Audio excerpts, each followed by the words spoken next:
Pero kahit isang beses, hindi po ako hiningan ng pera ni Pastor Kibuloy. Ika nga po sa English, not even once. At nung ako po ay tumakbo na bilang senador at humingi ng tulong kay Pastor, kahit 5, hindi po ako hiningan ng pera ni Pastor. Ang gusto ko lamang pong sabihin sa ating pagdinig, kung ang ating pong mga matatapang na mga witness ay nakakapagsalita patungkol kay Pastor Kibuloy, ako din po ay malayang magsasalita na hindi po ako kailanman kahit na sino sa Kingdom of Jesus Christ hiningan ng pera.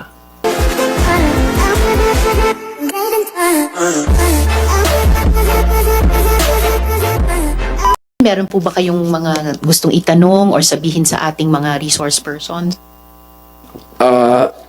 Muli po, magandang tanghali po sa inyong lahat. A'udhu billahi minasyaitanir rajim. Bismillahirrahmanirrahim. Alhamdulillah rabbil alamin. Bismillahi wa salatu wa salamu ala rasulillahi. Assalamualaikum warahmatullahi wabarakatuh. Pagbati po ng kapayapaan at pagpapala ng nag-iisang Panginoon Diyos sa inyong lahat. Aming ginagalang na ginang tagapangulo, sa akin pong pagdalo sa pagdinig ngayon, ako po ay naliligayahan sapagkat narinig ko po ang panig ng ating mga resource persons, katulad po sa mga taga-gobyerno. Naging malinaw po sa akin na ito pong pagdinig na ito ay hindi pa po nakakarating sa legal na usapin, sa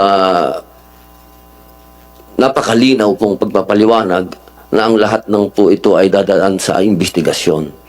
At yun po ay napakagandang senyales para sa ating mga kababayan, sapagkat malinaw po na ang lahat ng karapatan ng bawat Pilipino ay atin pong ginagalang, at napakalinaw din po ng mga sagot ng ating mga nasa gobyerno na wala po tayong pinapanigan sa oras na ito.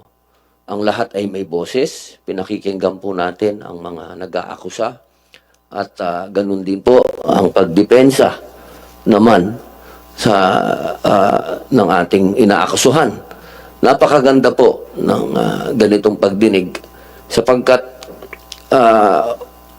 ang Senado, ito pong aming institusyon, ito po ay institusyon na gumagawa ng batas na magbibigay ng proteksyon sa bawat Pilipino, ano man ang katayuan mo.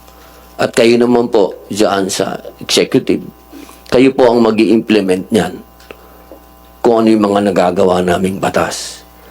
Ngayon po, gusto ko lamang pong magbigay ng statement, mahal na ginang tagapangulo, bilang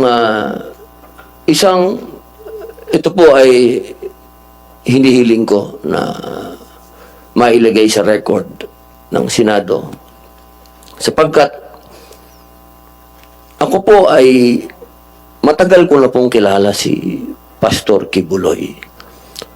Magkasama po kami, ma'am, noong panahon ng Pangulo po ay si Gloria Macapagal Arroyo. Kami pong dalawa ay magkasama sa peace, sa lahat po ng hakbang ni Presidente Gloria Macapagal Arroyo na magkaroon ng kapayapaan sa buong Pilipinas. Ako po ay hindi pa senador noon. Ako po ay isang artista na kilala sa usapin ng pamimigay ng pera. Pero kahit isang beses, hindi po ako hiningan ng pera ni Pastor Kibuloy. Ika nga po sa English, not even once. At nung ako po ay tumakbo na bilang senador at humingi ng tulong kay Pastor, kahit 5, Hindi po ako hiningan ng pera ni Pastor. Ang gusto ko lamang pong sabihin sa ating pagdinig, kung ang ating pong mga matatapang na mga witness ay nakakapagsalita patungkol kay Pastor Kibuloy, ako din po ay malayang magsasalita na hindi po ako kailanman kahit na sino sa Kingdom of Jesus Christ hiningan ng pera. Not even once. At ako po ay magtatanong lamang sa ating mga witness. Alam niyo po, ako po ay gumawa ng isang pelikula laban sa New People's Army. Ito po yung Memoirs of a Teenage Rebel. Marami po sa mga kasamahan ko na gumawa ng pelikulang yan. Kaparehas po ninyo. Nagsalamin, nagtago, hindi nagpakilala. Pati yung direktor namin natakot. Pero alam niyo po, nung tinanong nila ako kung ako ba'y magpapakilala, ang sinabi ko po'y opo. Hindi po dahil sa hindi ako natatakot. Kung hindi, inisip ko po yung mga teenage rebels na naglabas ng mga mukha nila at nagsalita sila laban sa organisasyon na pinasok nila at sila'y naabuso. Ang ibig ko pong sabihin, wala po akong pinapanigan dito. Dahil ang Senado ay kakampi ng bawat Pilipino. Ang gusto ko lamang pong sabihin, kung tayo po ay mag-aakusa at titindig, kaya natatakot po tayo o hindi, kailangan harapin po natin kung sino yung inaakusahan natin. Nang nakikita po yung mukha natin at kilala tayo. Dahil yun po ang matatandaan ng susunod na henerasyon kung paano tayo tumindig. Yun lamang po. Maraming salamat po, Ginang Tagapangulo. Shukran, Senator Robin.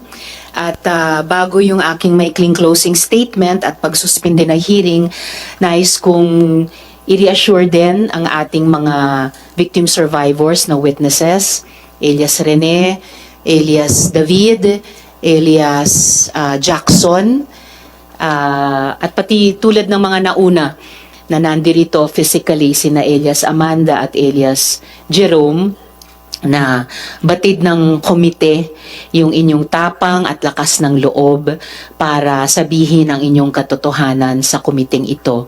Batid din po namin mula sa unang pagdinig yung katakot-takot na pagbubunyag ng mukha, pangalan, pag-subject sa harassment online, pagbabanta. Yung isa sa mga una naming witness ay kinasing po ang kanyang karinderya ng mga taong nakamotorsiklo, kaya't kinailangan niyang lumipat sa ligtas na lugar. Batid din po ng komite yung sinabi ng ating mga witnesses ngayong araw, yung sinabi ni na Elias David at Elias Jackson na mga kilala nila dati, 3 kay Elias David at mas marami-rami pa kay Elias Jackson, na mula nung lumabas ay patay na, at sa pare-parehong paraan, binaril 2 beses sa ulo. At sa kabila nung lahat ng mga harassment, banta at aktual na karahasan na iyon, ay nagsalita pa rin kayo. Elias Rene, Elias Jackson, Elias David, no? Bukod pa po sa ating mga testigo na nasa ibang bansa. So, nais ko pong i-appreciate po yon at pahalagahan. Kayo po ay ganap na nakatutulong sa investigasyon ng komiteng ito, katulad ng ibang mga witnesses. At for the record din po, lahat po ng ating mga saksi ay nag-execute ng mga affidavit under oath. So mga legal na dokumento po ay tinupad nila yung obligasyon nila dyan.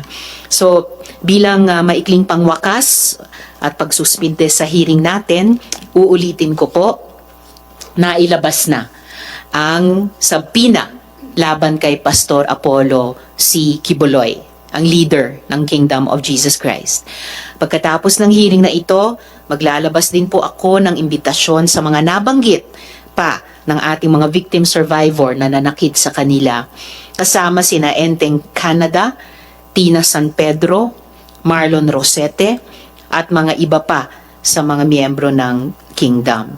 So, at sa mga miyembro po, wag na po kayo vlog na one-sided ang hearing kung di naman humaharap ang panig ninyo, umiiwas sa pagharap.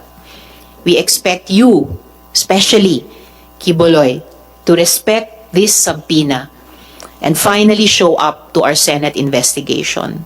Huwag niyo pong ismuli ng Senado dahil hindi po kami titigil hanggat makamit ng mga biktima ang katarungan at kapayapaan.